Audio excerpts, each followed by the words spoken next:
था कि भाई मौखिक आश्वासन पहले वाले अधिकारी ने भी दी, फिर बाद में नट जाते हैं, समस्या एज इट इज जो है वही रहती है।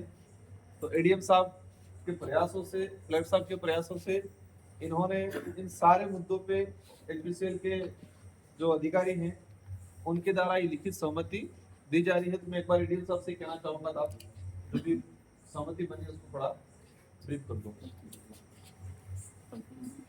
जैसा कि एमपी साहब ने कहा था कि जो हमारा डिस्कशन हुआ सब में विचार विमर्श किया, तो सीएसआर फंड का जो है बजट प्रभावित क्षेत्रों के लिए इसका उपयोग किया जाए।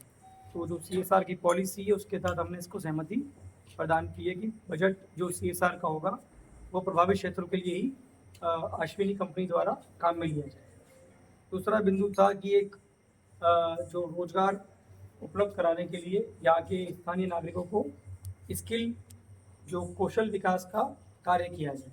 तो कौशल विकास का कार्य प्लांट में जो काम चलेगा आगे उसमें किस तरह के, किस प्रकृति के काम की आवश्यकता है, टेंडर की, प्लम्बर की, उसके तहत उसका एक पूरा अनुमान लगाकर एक विस्तृत कार्य योजना बनाकर उस कार्य योजना को फिर धरातल पे लागू करने की सहमति प्रदान एनपीसीएल द्वारा की गई। और उसके अलावा तो जो दो मेन बिंदु थे आपके, एक और तीसरा की एफआरए के तहत मिले पट्टेधारकों को जो चयनित कर मुआवजा दिया जाए इसका, और जो अन्य 3-4 बिंदु हैं आपके कि डबल विस्थापित वाला इशू है, और जो उसके बाद आरएनआर में जो जिनके कट ऑफ डेट जा चुकी है उनको एमपी साहब का ये जो बात निकल के आई कि इसमें कट ऑफ डेट में 6 महीने की छूट दी जाए। इन सभी तीनों चारों दो जो डिमांड पे सहमति अभी हो सकती थी उस पर अश्विनी के जो ये प्रोजेक्ट डायरेक्टर हैं पॉल साहब, ये यहाँ के लोकेशन हैं, इनके द्वारा तुरंत सहमति प्रदान उन चीज़ों पे कर दी। जो 3-4 चीज़ें ऐसी हैं जिन पे भी इन्होंने कहा है कि जनहित को ध्यान में रखते हुए, जैसे आरएनआर की डेट में 6 महीने की कट ऑफ वाला मुद्दा हो, या मुद्दा हो कि डबल विस्थापित लोगों का मुआवजे का मुद्दा हो, उस पर जनहित के अंदर सहानुभूतिपूर्वक विचार किया जाकर इस पर भी अग्रिम कार्रवाई संपादित की जाए। तो जैसा आप सभी की मंशा थी कि हमें कोई लिखित में एक आश्वासन दिया जाए, तो हमने पूरा एक आश्वासन एमपी साहब और हमारी मीटिंग के बाद इसको तैयार किया और इस पर हमारे पॉल साहब के, पीडी साहब के हस्ताक्षर के साथ हमने एमपी साहब को ये लेटर आज सुपुर्द किया। तो मुझे लगता है कि मुझे एक बात और मैं आपको कहना चाहता हूँ कि अब ये जो प्रोजेक्ट हो रहा है ये अश्विनी कंपनी द्वारा किया है। अश्विनी कंपनी है वो एनपीसीआईएल और एनटीपीसी का मिला के जॉइंट वेंचर।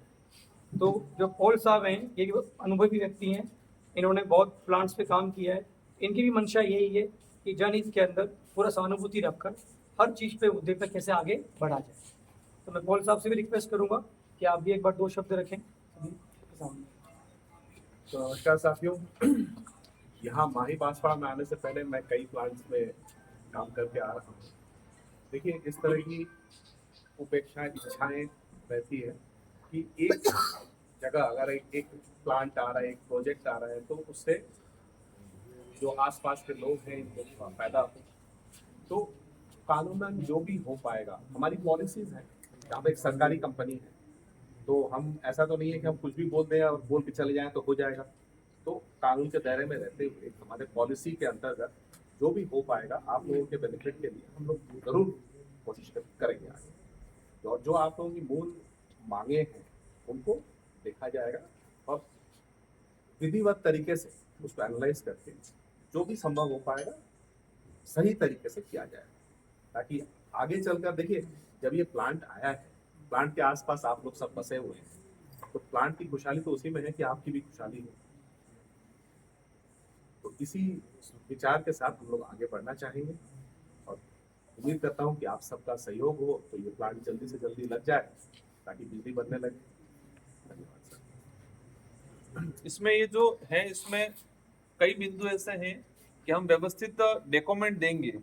जो डबल विस्थापित वाला जो मामला है, फॉरेस्ट वाला जो मामला है, इसके बाद एम्प्लॉय वाला, तो हम बेरोजगारों की सूची जिसने आईटीआई कर रखी है ऐसे को देंगे। तो बाकी अपन फिर ये नहीं हो जाए कि घर बैठ जाए। तो मैं चाहूंगा 5 जनों का डेलीगेशन बन जाए जो बाद में कलेक्टर साहब और एडीएम साहब से और एनपीसीएल के साथियों से जाके बिंदु भाई जो जो चीजें हैं इन पे इनसे संबंधित है उनसे बात कर ले, और क्लर्क साहब या एडीएम साहब संबंधित है इनसे बात कर ले, क्योंकि वो जब तक आपने अपना दस्तावेज नहीं देंगे, छोटा मोटा कुछ भी, फॉरेस्ट वाला है, पट्टा मिला था, उसका अगर कुछ होगा और ये नहीं देंगे, फिर इशू थोड़ा बहुत रहेगा ही सही।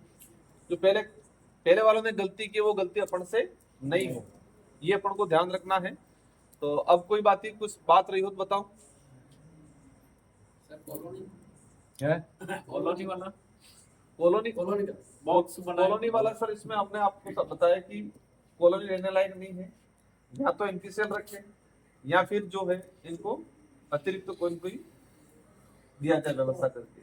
सही बात है। हाँ, क्योंकि 600 स्क्वायर फीट में नहीं रह सकते हो। देखिए इसमें ऐसा है ना कि मैं हाँ या ना इमीडिएटली तो नहीं कर सकता हूँ, बट हमारी पॉलिसी के अंदर जो भी हो पाएगा उसको हम ऐसा नहीं कर। ठीक है, पर इसको आपको करना है, और हम तो यही लेकर आपके पूछेंगे आपके सिग्नेचर इसलिए। बिल्कुल ठीक है, हाँ, और एडीएम साहब और क्लर्क साहब को पूछेंगे। ठीक है साथियों, अब मेरे सोने की इच्छा थी आज, सच में बताऊं।